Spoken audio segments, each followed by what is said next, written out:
नमस्कार. आज आपण तांदळाची खीर बनवणार आहोत. बासमती तांदूळ घेतलेले आहेत अर्धी वाटी.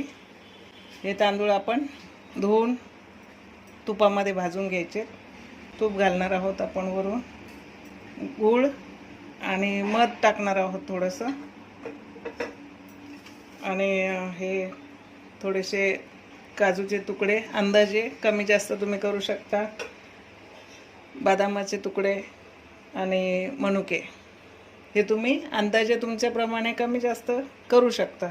त्यासाठी इलायची पावडर आणि जायफळ पावडर मी ही वाटून ठेवलेली आहे. ते आपण नंतर टाकणार आहोत. तर तूप टाकून घेऊया थोडंसं.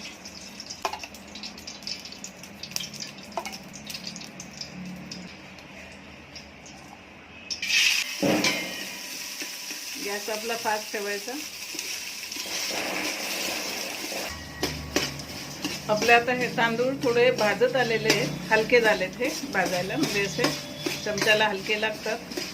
थोडा सोनेरी कलर यायला लागला की हे टाकून घेऊया. काजू, बदाम आणि मनुके हे सुद्धा आता भाजून निघालेले आहे. गॅस बंद केला आहे मी. 5 शिट्ट्या होईपर्यंत आपण हे शिजवून घ्यायचं. हे 2 लिटर दूध टाकलेलं आहे. आपलं दूध आता आटून निघालं सगळं. आणि तांदूळ पण आपले चांगले शिजून निघाले.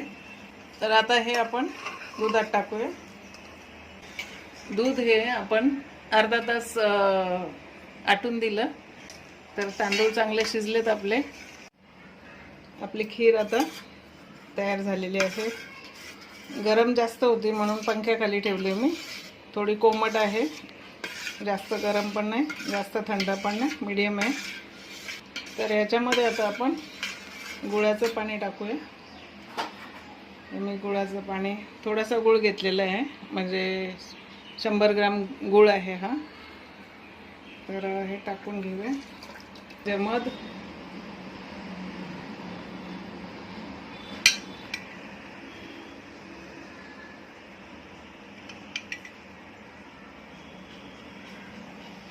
चार चमचे आपण हनी टाकणार आहोत.